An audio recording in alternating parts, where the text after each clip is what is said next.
your bench out and everyone scored, how did you see your players respond to your challenge and elevate their own personal games tonight? Yeah, everybody played well naman, ano? Everybody played well, everybody was in the right mindset. But in the course of the game, we saw some complacent lapses which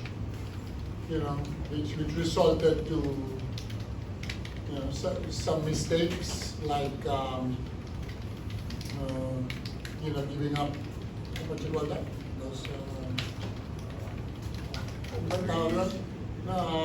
you call those kinds of fouls?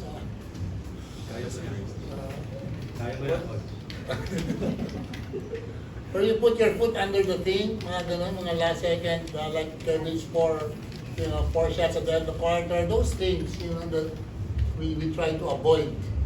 And I think we should play smarter than that one. And then when we do turn the ball over, it's a sign of, you get sloppy, it's a sign of, you get complacent just because the score is big. And they caught up, that's good, they were able to recover. So, but generally, they came in with the right framework of mindset. Thank you, Coach Jong. Brandon, it's a new conference high for you right after a game where you dislocated your jaw. It seems like nothing happened. With a continuous improvement in your game, how would you say you've grown and developed under the tutelage of Coach Jong and his system? Yeah, so with coming in this conference, getting because I came in last with like maybe 5 or 4 games left, and when I came into this conference, I'm thankful that Coach Jong and the coaching staff gave me the trust and confidence to go out there and use my abilities to contribute to the team. As you can see, Coach has been really on us since the start of preseason to really, don't take every game for granted. Whoever we're playing, no matter their standings, no matter their record, we just go out there and play our system and try to be our best and try to accomplish our goal, which is to execute and win every game to the best of our abilities. Thank you, Brandon. And we're now opening the floor. Brandon, congratulations. Thank you. First of all, how was your jaw after that hit? How was your recovery since? Yeah, it's been still painful. When it happened, the situation was I got hit, and then when I got up, I didn't notice that I couldn't close my jaw. So as soon as I tried to close my mouth, that's when it I felt it kind of out of place. And ever since then, I'm thankful for Doc Ton and the PT staff. They were able to realign it in the dugout. Then I was able to go to the hospital, and luckily with the CT scans and everything and the X-ray, it came out negative for any fractures. And then after that was just kind of had the rest. The coaching staff allowed me to rest for a couple of days just to get the swelling down. And I think this is my first day that I've been able to chew, and since then I've just been biting on. Now I can bite on metal to get it better. We lost mga 10 pounds. Yeah. I'm happy for Brandon. I'm on in all the time in practice, in the game, and he deserves to be there in the game today. He played very well. Thanks, Coach.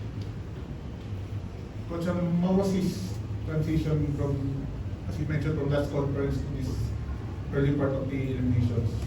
Yeah, he's doing very well. Siyempre from LPBL, ngayon bago lang yun. Bago lang talaga naman siya essentially. So he's a fast learner, and because he wants to learn, he's always coachable, he always asks questions.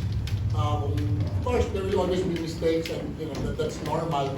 Pero importante kay Brandon is na sinusubukan niya lahat at saka gusto niya matuto. Always wants to do things right, so he asks questions. Coach, kumusta si Berto? Kasi di ba nagkaroon siya ng parang magalong sa Okay naman siya, pero meron pa rin black and blue as of hanggang ngayon, meron pa rin black and blue. Nagulat niya talaga ako na ganun ka pala kalala yung injury niya nung tinamaan siya ng Blackwater. Yeah, At least Blackwater. Laki talaga. Ngayon meron pa, pero konti na lang compared to before. But what you decide na parang minutes niya hindi same as... No, same lang naman. Ang pakiramdam lang naman niya yun eh. Kung sa tingin niya hindi niya kakayanin, sasabihin naman niya sa akin yun. Pero kung sa tingin niya kaya, kakayanin niya yun. Brandon, good evening. Wala bang advice there to at least wear a mouthpiece during game? I got mine. Okay. I got my mouthpiece. Thank you. Coach, your next game, maybe is Converge on Converge sa May 23, tapos back-to-back kami ng Meralco May 25. So we have approximately 7-8 days, approximately.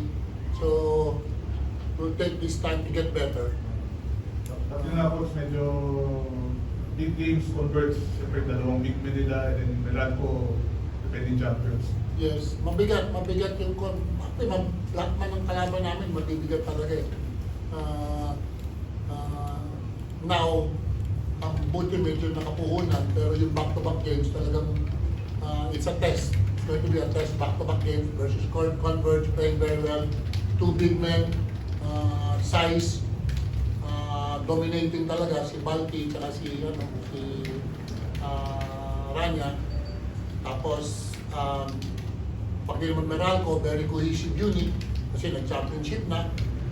So yeah, it's going to be a test for us, the next two games. Coach, I believe in terms of rebounding, parang lagi kayong lamang sa kalaban nyo.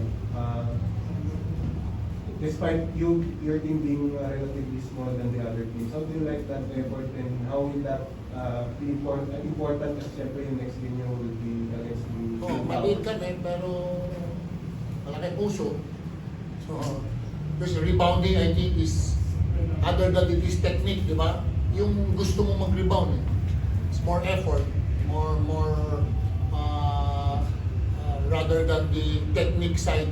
It is just the double effort, extra effort to try to get the ball. And it has nothing to do with me. Sila yun. Sila yung naggagawa ng effort para maka-rebound. How about yung puso, how would that be important against Very important kasi ano kami, maliliit kami. So we have to try to find some type of advantage. Because size-wise, wala kami makita advantage talaga eh. Size in length. So we don't see any advantage. So we have to find a way where we can negate that disadvantage we have in size against the other teams. Coach, speaking of size, wala si Junel Ricardo. Kanina, may sakit yung he was sick the past 2 days eh. He was sick the past 2 days, so minomonitor siya ng doktor namin. As in blue? So, sabi niya na he vomited or something. Ano sabi? Kaya yung uso kasi ngayon yun eh. So, yeah, he's just under the weather. So, pero makakalaro siya tayo? Yes, makakalaro naman siya. That's good, we have this time para makarecover siya. Okay, Brandon, alam natin your teammate with Balti sa Pampanga. How do you see your matchup? Possible matchup? Just excited, I've been playing with Balti for the last PBL season. We've been pretty good tandem together, especially in our playoff run. And now we get to compete at the highest stage here in the PBA, so I'm looking forward to it. And I'm pretty sure he's looking forward to it as well. And I get to also play against my former teammates with Balti, Ronan, and Jesse, MJ. So it'll be a good test for us, like Coach said. And like I said, we'll have to really battle it out on the rebounding platform, especially with Balti and Rana, with the two big men in the front court. So we're gonna, regroup and get ready for that. Naninibago ka tayo. Sige, thank you. Coach, kaya mo tulungan sa Brandon, di ba? Pampanga. Pampanga.